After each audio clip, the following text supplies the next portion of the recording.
नमस्कार। आइ हम अनलहुँ हँ कचरी। तऽ आउ देखियौ कचरी केना बनै छै। कचरीके तरकारी एकरा हमसभ कच कहै छलियै। तऽ एहिके लेल हमरा सामग्री चाही मूँग दालि, दही, नून, तेल, फोरन, प्याज, मिर्च, लहसुन, मसाला और हींग। दालिके हम पहिलेसँ फुला कऽ पीस लेने छी। ओहिना कऽ कऽ अहूँ सब करब, 4-5 घंटा फुला देबै, ओकरा पीस लेब। आब हम दालिके दरदरा पीसलियै, कनि बेसी स्वादिष्ट होइ छै। आब हींग मिला देलियै, कनि एकरा फेंट लेबै। लोहिया चढ़ा देने छियै पहिलेसँ, गरम भऽ गेलै। आब एहिमे तेल देलियै और हेल्दी दुआरे कमे तेल देलियै। एकरा छानिओ सकै छी, मोन हैत तऽ छानि लेब। आब एहिमे हम दालि खसा रहल छी जे पीस कऽ रखने छलहुँ हँ। कने दालि बचा लेलहुँ हँ झोर दै लए। आब एहिमे किछु मसाला देबै।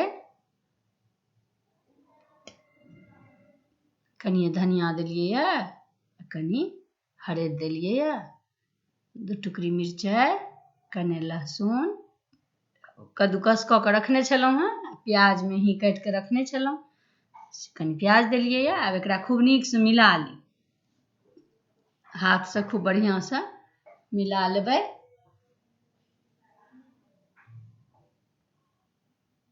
खूब नीकसँ आब मिल गेलै। आब एकरा गोल गोल बनायब हम। लोहिया गरम भऽ गेलैए, एकरा गोल गोल बना कऽ आब एहिमे हम देबै, ओकरा तरब। नमहर छोट कोनो साइज राखि सकै छी, ओहि लए कोनो अथी नहि छै, स्वादमे अन्तर नहि होइ छै। छोट नमहर जेहन मोन हुए ओहन एना कऽ गोल गोल बना कऽ दऽ देबै।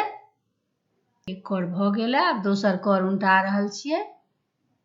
पहिलुक कौर भेल, दोसरो कौर देख लियौ, उनटा कऽ देख लेबै कि भेल कि नहि। दुनू कौर जहन बढ़िआँसँ लाल भऽ जाय तहन ओकरा निकालब। भऽ गेलै, आब एकरा हम निकालि कऽ आब एकरा रस लगायब। मोन हैत तऽ सुखायलो खा सकै छी, सुखायलो नीके लगै छै। एखन हम एकरा रस बनायब।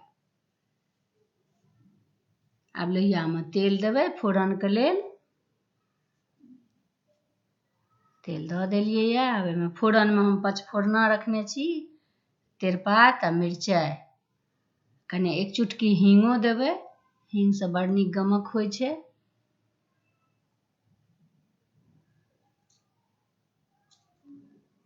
आब एहिमे मसाला जे रखने छलहुँ, कटलाहा प्याज मिर्च से दऽ देलियै। कनि काल एकरा भुजबै। आब धनिया दै छियै, हल्दी, लाल मिर्च अपना हिसाबसँ देब, कम बेसी। सब्जी मसाला, ई गरम मसाला छियै, एकरा बादमे देबै, एकरा एखने नहि देबै।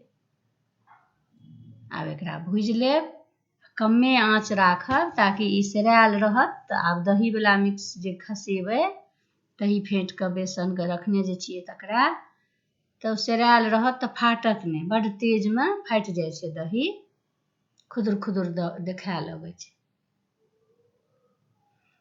आब बेसन आ दहीके खूब नीकसँ मिला लेब। मोन हैत तऽ फेटनियोसँ फेट लेब, नहि तऽ एनाहियो मिल जाइ छै। पानि दऽ कऽ मिला कऽ जतेक झोर रखैके मोन हुए ओहन बनायब, ओतेक एहिमे बेसनो देबै। आ कमे बनबैके हैत तऽ तहन कमे देबै, नहि तऽ बेसी गाढ़ो भऽ जाइ छै तऽ नहि बढ़िआँ।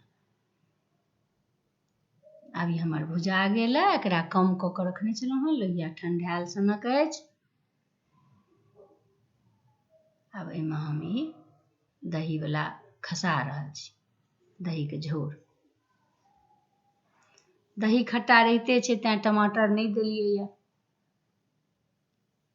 मोन हुए तऽ टमाटरो दऽ सकै छी। आब ई खुदकि गेल, आब बढ़िआँ जकाँ मिल गेल। आब एहिमे हम कनि नमक देबै। खुदकि रहल यऽ। आब नून धऽ देलियै। कनि 2 मिनट खौलऽ दै छियै, तकर बाद एहिमे हम धीरे धीरे चटका कऽ खसेबै।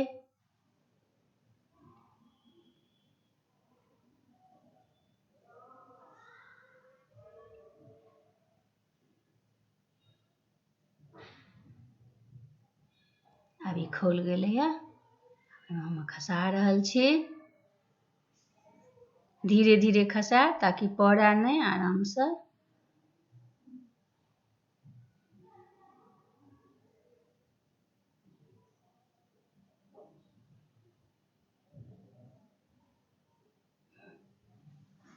भऽ गेल, आब खसा देलियै यऽ। आब कनी काल एकरा कम आँच पर रहऽ देबै, 5 मिनट करीब रहऽ देबै, 4 मिनट 5 मिनट रहऽ देबै ताकि ओ जतेक कच यऽ से सोखि लिअ तऽ नीक हैत।